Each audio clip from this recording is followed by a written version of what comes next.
नमस्कार, स्वागत है। मैं पुनीत पाठक हूं और सुबह 6 बजे से लगातार आपका अपना IBC 24 पर 1 न्यूज चैनल आपको नंबर 1 के ऊपर आगे रखे हैं। ये बता रहे हैं कि पूरे देश में दूसरे चरण के दंगल में तमाम सीटें, देश भर की 88 सीटें और खास तौर पर 9 सीटें, जिनमें मध्य प्रदेश की 6 और इधर छत्तीसगढ़ की 3 सीटें, इन पर मतदान की क्या स्थिति है। मध्य प्रदेश में कुल 80 उम्मीदवार चुनाव मैदान में, इसी तरह छत्तीसगढ़ और मध्य प्रदेश में वोटिंग परसेंटेज कितना है, इस पर भी नजर हमारी बनी हुई है। तो आपको बता दें, दोनों प्रदेशों में मतदान का जो अब तक का परसेंटेज रहा है उसका अपडेट भी आपको देंगे। हालांकि भीषण गर्मी का दौर शुरू हो चुका है, पर इन सब के बीच दोपहर तक जो प्रतिशत था, इससे आगे तेज रफ्तार से प्रतिशत जाता दिखा। भीषण गर्मी के बावजूद मतदाताओं में उत्साह है, वोटिंग को लेकर वे उदासीन नहीं हैं। छत्तीसगढ़ में जो 3 बजे तक का प्रतिशत है वो 63 से 64% के बीच में। अब आप 3 सीटें देखें छत्तीसगढ़ की। महासमुंद में 63.3% मतदान हुआ है। इसी तरीके से राजनांदगांव में 61.34% मत पड़े हैं, जबकि देश की सबसे हाई प्रोफाइल्स और हॉट सीट्स में से एक राजनांदगांव सीट है। पूर्व सीएम का मुकाबला वर्तमान सांसद से है। भीषण गर्मी के बावजूद मतदाताओं का आगे आकर वोट करना ये एक अच्छा संकेत है लोकतंत्र के पर्व में। छत्तीसगढ़ में 3 बजे तक का प्रतिशत आ गया। कांकेर में 67.75% जो है वोट पड़े। महासमुंद में 63.3% वोटिंग हुई है, जबकि सबसे हाई प्रोफाइल जो राजनांदगांव की सीट है वहां 61% का वोट परसेंटेज सामने आया दोपहर 3 बजे तक। अब आपको मध्य प्रदेश का भी हाल दिखाएंगे। देखें जरा आप मध्य प्रदेश में क्या स्थिति है। मध्य प्रदेश में कुल मिलाकर के दोपहर 3 बजे तक 46.5% मतदान हुआ है, 50% से भी कम। ये थोड़ी चिंताजनक स्थिति की तरफ इशारा है। हालांकि ये उम्मीद है और ये दावा है कि ये बढ़ेगा। रीवा में वहां जो 6 सीटें, इनमें रीवा 37.5%, दमोह में 45.69% यानी तकरीबन 46%, सतना में 47.68 मतलब तकरीबन 48% मतदान हुआ है। इसी तरह टीकमगढ़ वहां 48.76 यानी तकरीबन 49%, खजुराहो में 43.89 और होशंगाबाद में सर्वाधिक 55.79 यानी 56% मतदान मध्य प्रदेश में हुआ है।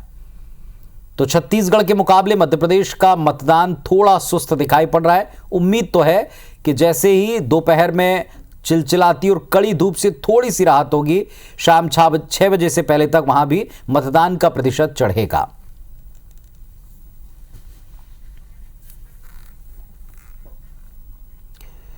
अब आपको एक एक जगह की कुछ तस्वीरें भी दिखाते चले। रीवा लोकसभा सीट पर मतदान जारी है। वोटर्स को धूप और गर्मी से बचाने पोलिंग बूथ पर प्रशासन ने टेंट के पीने के पानी के इंतजाम किए। तमाम इंतजामों के बावजूद मतदान केंद्र पर वोटर्स की कतारें और उनमें क्या स्थिति है ये आपको दिखाएंगे। इक्का दुक्का वोटर पोलिंग बूथ पर दिख रहे हैं। IBC 24 के संवाददाता ने और टीम ने रीवा के सिमरिया विधानसभा क्षेत्र के एक मतदान केंद्र पहुंचकर जायजा लिया। देखिए, लोकसभा के दूसरे चरण के लिए आज वोटिंग हो रही है और इस वक्त मैं मौजूद हूँ रीवा लोकसभा के एक केंद्र पर, जहाँ आप देख सकते हैं कि गर्मी का असर साफ तौर पर इस केंद्र में नज़र आ रहा है। यहाँ पर एक भी मतदाता यहाँ अब मौजूद नहीं है। दोपहर का 12 बज रहा है, लेकिन जो तमाम मतदाता थे वह सुबह वोट डालकर घर जा चुके हैं और बाकी जो मतदाता हैं जिन्होंने अभी वोट नहीं डाली है वह घरों से बाहर नहीं निकल रहे हैं। जबकि यहाँ पर निर्वाचन आयोग के निर्देश पर तमाम जो है आप देख सकते हैं कि गर्मी से बचाने के लिए व्यवस्थाएं की गई हैं। यहाँ पर टेंट लगाया गया है, साथ ही ये हरे जो पर्दे हैं वो लगाए गए हैं ताकि जब लोग यहाँ पर आएँ तो उन्हें धूप का सामना ना करना पड़े। इसके अलावा लोगों को यहाँ पर प्यास बुझाने के लिए पानी की व्यवस्था की गई है, लेकिन बावजूद इसके यहाँ पर मतदाता जो है नदारद हैं। इक्का दुक्का ही मतदाता नज़र आ रहे हैं। एक देखिए बुजुर्ग जो हैं वोट डाल कर आ रहे हैं। आप वोट डाल कर आ रहे हैं दादा? ये बताइए कि आपका जो ये गांव है, यहाँ पर लोग, अब सुबह तो लाइन थी लेकिन अब लोग नहीं आ रहे हैं वोट डालने, क्या कारण लगता है? एक तो धूप है, फिर काम भी है। तो ये बताइए कि यहाँ व्यवस्थाएं जो है गर्मी से बचाने के लिए, क्या इस बार व्यवस्थाएं पर्याप्त हैं? ठीक है, पर्याप्त है, कम जी। तो आएंगे लोग? आएंगे शाम तक। लोगों को धूप कम होने का इंतज़ार है और जब धूप कम होगी तो लोग वापस वोट डालने ज़रूर आएंगे। लेकिन प्रशासन की चिंता यही है कि जिस तरीके से प्रचार और प्रसार उन्होंने किया था इस गर्मी के बढ़ते मौसम में, जब जो पारा है 40 डिग्री पहुंच गया है, ऐसे में जब लोग घरों में कैद हैं और बाहर नहीं निकल रहे हैं, तो एक बड़ी चिंता की लकीर प्रशासन के चेहरे पर भी देखने को मिल रही है। कैमरामैन गणेश विश्वकर्मा के साथ अभिषेक शर्मा, IBC 24 रीवा। इधर खजुराहो लोकसभा सीट पर वोटिंग के बीच में इंडी गठबंधन के समर्थित प्रत्याशी आरबी प्रजापति ने गंभीर आरोप लगाए। आरबी प्रजापति ने कहा कि पोलिंग बूथ पर पीठासीन अधिकारी लापरवाही बरत रहे हैं। आंगनबाड़ी कार्यकर्ताओं से अमिट स्याही लगवाई जा रही है। ईवीएम के नजदीक बैठकर वोटर्स में एक भय बनाया जा रहा है। उन्होंने खजुराहो में खुद की जीत का दावा किया। आरबी प्रजापति ने क्या कहा है, सुनवा रहे हैं आपको। तो आज दिग्गजों ने वोट किया, उसकी भी तस्वीरें देख रहे हैं आप। उप मुख्यमंत्री ने वोट डाला, राजेंद्र शुक्ला ने परिवार के साथ वोट किया, वो तस्वीरें भी आपको दिखा रहे हैं। और कुछ जगह कुछ शिकायतें सामने आई, उनकी तस्वीरें भी आपको दिखा रहे हैं। ये राजेंद्र शुक्ला हैं, मध्य प्रदेश के डिप्टी सीएम, उन्होंने आज वोट किया है।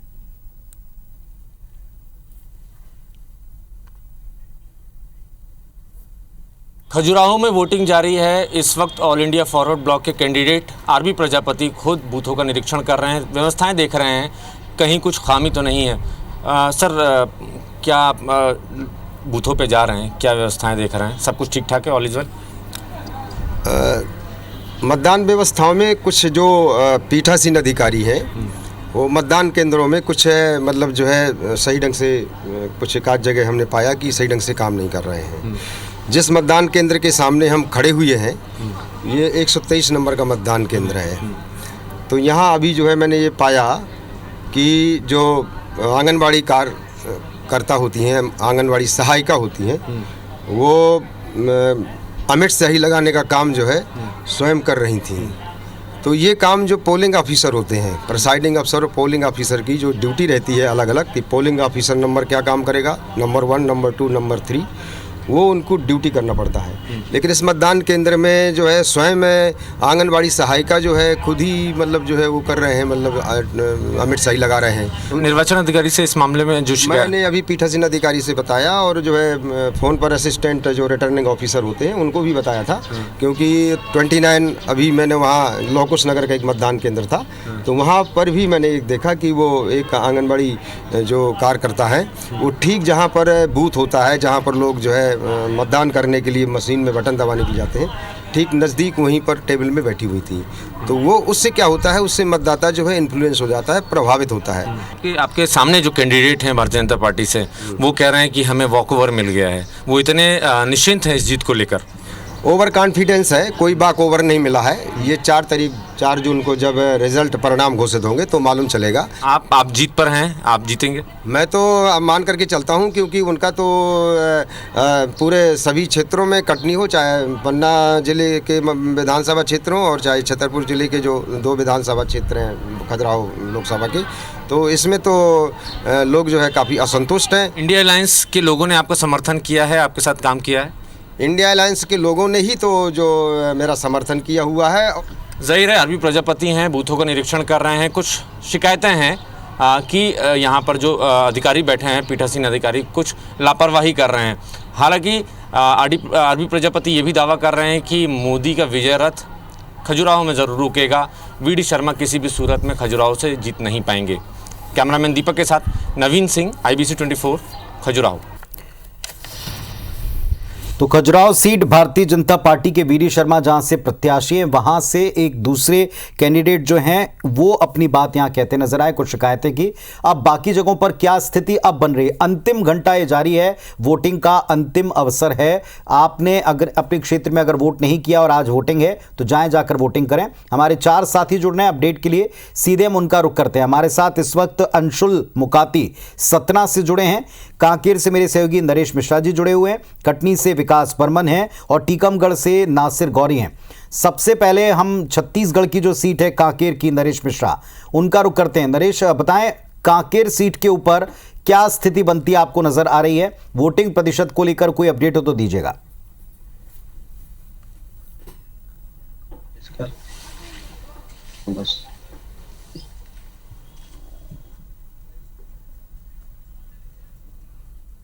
चलिए, लगता है मेरी आवाज़ शायद नरेश मिश्रा जी तक पहुंच नहीं पाई है। मेरे सहयोगी इस वक्त अंशुल जुड़े हुए हैं। अंशुल का रुख करते सतना में। अंशुल, आप मुझे सुन पा रहे हैं? बताएं, स्थिति बताएं, अपडेट दें इस वक्त का।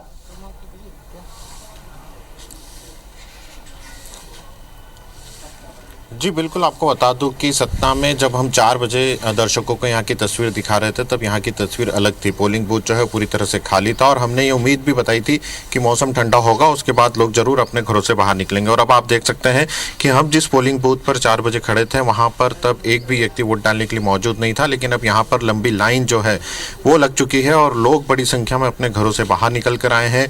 लोग यहाँ पर मतदान करने के लिए पहुंचे हैं और लगभग 3 बजे तक जो आंकड़ा 47% पर अटका हुआ था, अभी उम्मीद जताई जा रही है कि लगभग जो सतना लोकसभा में वोटिंग है वो 55% से ऊपर जा सकती है। जिस तरह से लोगों ने 4 बजे बाद मतदान में उत्साह दिखाया है, ये कहीं ना कहीं मतदान के लिए एक सुखद तस्वीर है, क्योंकि यह उम्मीद जताई जा रही थी कि गर्मी का असर जो है वह मतदान को प्रभावित कर सकता है। लेकिन बड़ी संख्या में लोग अपने घरों से निकल कर आए हैं।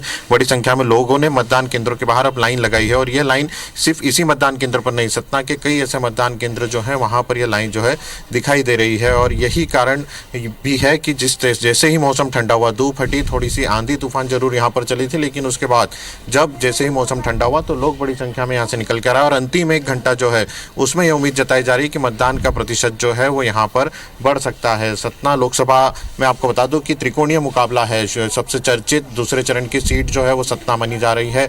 बीजेपी में यहाँ पर सीटिंग मतलब कांग्रेस में सीटिंग एमएलए और बीजेपी के सीटिंग एमपी जो है उनके बीच यहाँ पर मुकाबला है। तो कहीं ना कहीं बड़ा दिलचस्प मुकाबला इसको माना जा रहा है, क्योंकि 2023 के विधानसभा चुनाव में भी यही दोनों कैंडिडेट जो है यह आमने सामने थे और उसके बाद अब एक बार फिर से यही दोनों कैंडिडेट आमने सामने हैं। हालांकि जो सांसद है यहाँ के गणेश सिंह वो लगातार 3 बार से यहाँ पर सांसद जो है बनते आए हैं, चुनाव जीतते आए हैं और वहीं कांग्रेस के जो सिद्धार्थ कुशवाहा है वो कहीं ना कहीं यहाँ पर 2023 में विधानसभा चुनाव बिल्कुल अंशुल, और बीएसपी के नारायण के आने के बाद में मुकाबला त्रिकोणीय हुआ है जैसा आप बता रहे हैं। और बिल्कुल ठीक आपने कहा कि ये एक ऐसी सीट है जिस सीट के ऊपर प्रदेश की नजर रहेगी 4 तारीख को भी कि क्या नतीजा यहां से निकलकर मिलता है।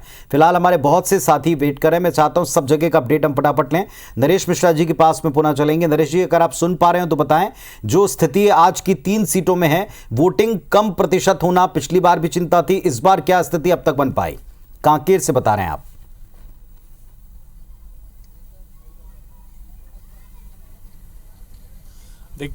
जी, कांकेर लोकसभा में देखिए अब तक 67.50% आया है आंकड़ा, जो 3 बजे का है, क्योंकि 4 लोकसभा के अंतर्गत 4 विधानसभा ऐसी थी जहां सुबह 7 बजे से 3 बजे तक का वक्त था वोटिंग का।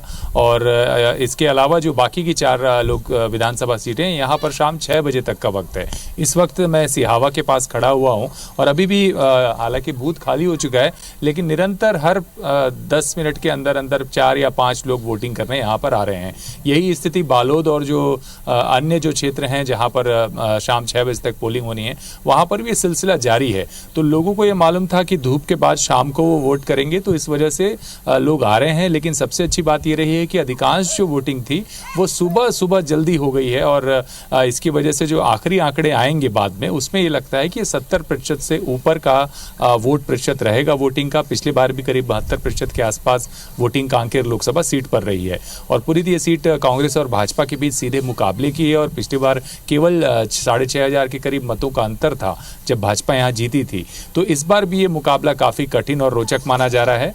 और पिछले प्रत्याशी कांग्रेस के बृजेश ठाकुर चुनावी मैदान में हैं, वहीं भोजराज नाग नए चेहरे के तौर पर जो चुनाव है भारतीय जनता पार्टी की तरफ से लड़ रहे हैं। और इस चुनाव में नींबू बनाम अंडे का भी मुद्दा छाया रहा, जो कि प्रदेश की दूसरी जगह के मुकाबले अलग मुद्दा रहा ये कि भोजराज नाग क्योंकि पुजारी रहे हैं तो गायता रहे हैं, तो वो नींबू काट कर विकास करने की बात उन्होंने कही और इस बात को जुमले की तरह पकड़ लिया कांग्रेस ने। वहीं पिछली बार जो बृजेश ठाकुर थे वो कांग्रेस सरकार के दौरान जो अंडा वितरण था उसको लेकर के एक चर्चा चल रही थी, इस वजह से ये मुद्दा पिछले चुनाव में भी हावी रहा। तो इस तरह की बातें चुनाव में रही, लेकिन प्रमुख रूप से कांकेर लोकसभा सीट पर देखें तो कांग्रेस की गारंटी बनाम मोदी का चेहरा केंद्रित रहा है चुनाव में। और सभी जो मतदाताओं से हमने बातचीत की वो इसी मुद्दे के इर्द गिर्द लोगों का रुझान भी दिखाई दिया है। फिलहाल ये लगता है कि जो वोटिंग प्रतिशत है आखिरी शाम 6 बजे के बाद जो नतीजे आएंगे वो 70% से अधिक का मतदान यहाँ पर होगा और पिछली बार की तरह ही चलिए, तो बेहतर एक दिलचस्प वोट लोग एंगल भी करेंगे। इसमें निकल केशकाल और करके आया है कि अंडा वर्सेस नींबू, ये भी चर्चा में है, जैसा नरेश जी हमको बता रहे हैं। और यहाँ नए चेहरे और पुराने अनुभव में से किसको जनता चुनती है। लेकिन फिलहाल अगर आप कांकेर से हैं तो अनुरोध है आपसे कि अब ये अंतिम लास्ट घंटा बचा हुआ है वोटिंग का, तो आप भी जाएं, जाकर मतदान अपना अवश्य कर लें। इस वक्त हमारे साथ में कटनी से विकास बर्मन जुड़े हैं, उनका रुख करेंगे।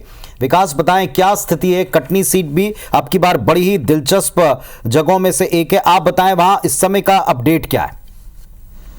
जी, मैं आपको बता दूं, जो भी 3 बजे का जो प्रतिशत आया है अभी करीबन 44% करीब का है। और जो कि अभी जो लास्ट 1 घंटा बचा हुआ है, अभी कुछ देर पहले जो कि यहाँ पर तेज आंधी के साथ बारिश भी हुई थी। आप मेरे पीछे देख सकते हैं, यहाँ पर जो कि लगातार तेज आंधी तूफान के बाद भी जैसे ही मौसम ठंडाया है, उसके बाद यहाँ पर जो कि वोटर्स हैं जो कि मतदान केंद्र में पहुंच रहे हैं। और लगातार यहाँ पे जो 1 और 2 दिखाई देते थे यहाँ पे मतदान, उनकी संख्या बढ़ी है। मैं कैमरामैन से गुजारिश करना चाहूंगा कि वो मतदान केंद्र की तरफ दिखाने की कोशिश करें। जिस तरीके से आप देख सकते हैं कि मतदान करने यहाँ पर लोग अब पहुंचने लगे हैं जैसा जैसा मौसम ठंडा हुआ है। जो कि अब लास्ट 1 घंटा बचा हुआ है, उसके बाद भी यहाँ भीड़ लगना शुरू हो चुकी है। जो कि करीबन सवेरे जो वोटिंग प्रतिशत था जो लगातार बढ़ता जा रहा था, जो कि 11 जैसे ही बजता है 12।